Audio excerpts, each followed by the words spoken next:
Les bourses ont explosé cette semaine avec l'annonce d'arrivée d'un vaccin qui aurait été développé aux États-Unis et en Allemagne et qui aurait une efficacité de 90%. Mais ce chiffre, il veut pas nécessairement dire que ça fonctionne sur 9 personnes sur 10 et on va voir pourquoi.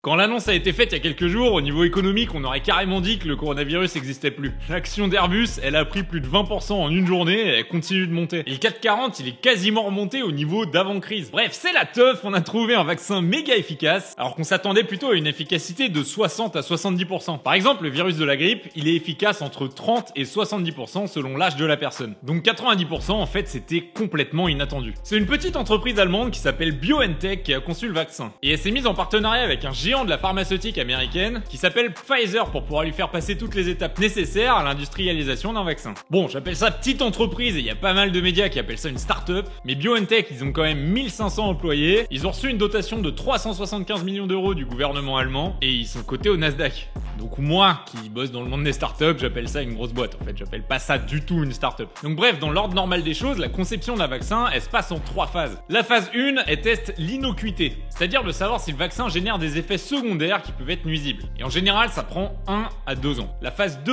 petit A, elle teste le dosage et l'immunogénicité. Ça veut dire qu'on prend un tout petit nombre de volontaires et on touille un peu tout ça pour savoir quelle est la bonne dose du vaccin à donner pour obtenir la bonne réaction immunitaire. Ça aussi, ça prend entre 1 et 2 ans. La phase 2B, ça s'appelle la validation de principe. En gros, on agrandit la phase 2A à beaucoup plus de volontaires pour pouvoir chercher la bonne stratégie de vaccination. Donc en gros, pour savoir quand est-ce que l'injection est la plus efficace. Et aussi savoir si l'immunité est durable. Et donc ça aussi, ça prend 1 ou 2 ans. Et la phase 3, elle teste les bénéfices contre les risques du vaccin. Là, on commence à tester sur des milliers de personnes à des tests à beaucoup plus grosse échelle, avec pour but de déterminer le rapport entre les risques et les bénéfices du vaccin, ses précautions d'emploi, etc. Et cette phase-là, elle dure de 3 à 5 ans en moyenne. Donc normalement, au gros minimum, il faut 3 ans pour arriver à la phase 3 d'un vaccin. Et cette phase-là, elle rajoute encore 3 ans avant qu'on puisse commercialiser le vaccin. Donc bref, en temps normal, la moyenne de développement d'un vaccin, c'est 12 ans. Mais là, le vaccin de BioNTech, il est déjà en phase 3, alors que ça fait 10 mois qu'ils ont commencé. Parce qu'il y a tellement de sous et d'efforts déployés dans la course au vaccin, qu'en fait, ils ont des autorisations d'aller plus vite, et la phase 1 et 2, ça a été un énorme sprint avec beaucoup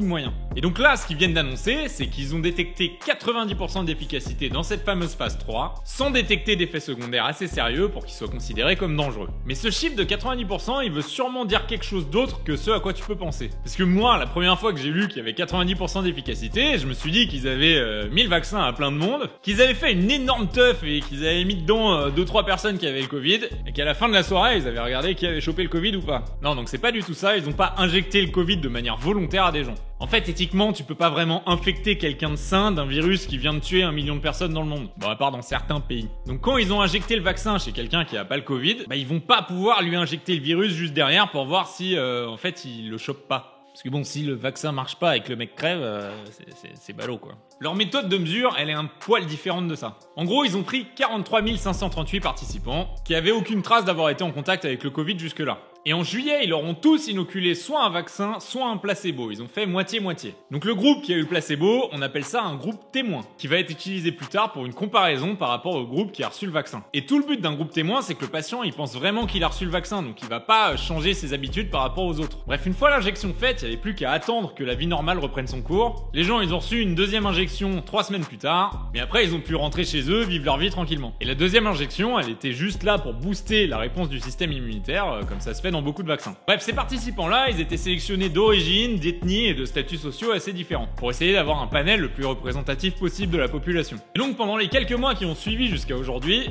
les chercheurs, ils ont suivi régulièrement les patients avec leur vaccin et les patients qui ont reçu le placebo, et au fur et à mesure, ils comptaient le nombre de gens qui avaient chopé le Covid dans chaque groupe. Et c'est là qu'ils ont trouvé que les gens qui avaient reçu le vaccin avaient 90% de chance en moins de choper le coronavirus que ceux qui avaient eu le placebo. En fait, quand une personne qui avait reçu le vaccin déclarait des symptômes de coronavirus, il y en avait 9 qui n'avaient pas reçu le vaccin qui étaient tombés malades. Donc en fait, en vrai, c'est hyper prometteur. Mais en fait, il reste quelques problèmes sur ce chiffre de 90%. Déjà, l'étude, elle est pas finie et on connaît pas la durée de l'immunité. Ça se trouve, dans 2 mois, ils vont devoir revoir leur copie et en fait, ils vont annoncer que leur vaccin, il dure que 6 mois et que tous les patients sont tombés malades derrière. Ça, pour l'instant, on n'a aucun moyen de le savoir. Donc ce chiffre de 90%, il est appelé à évoluer. Et donc l'efficacité du vaccin, elle pourra être rabaisser par la suite dans le futur, au fur et à mesure de ce qui se passera. Mais en tout cas, elle part de beaucoup plus haut qu'on l'espérait. La deuxième chose, c'est que toutes les catégories de population n'ont pas été testées. Et notamment pas les personnes à risque, les personnes âgées, les obèses, les diabétiques, etc. Bah ouais, c'est un peu trop risqué de faire des tests sur des populations vulnérables, mais le problème c'est que c'est eux qui sont souvent le plus touchés par la maladie. Donc il y a une petite réserve là-dessus, mais c'est le principe de l'immunité collective. Si toute la population en forme se vaccine, bah le virus il devrait plus aller toucher les populations à risque, parce qu'il arrêtera de circuler. Bref, Pfizer, il projette de pouvoir livrer 50 millions de doses d'ici la fin de l'année, et jusqu'à 1,3 milliard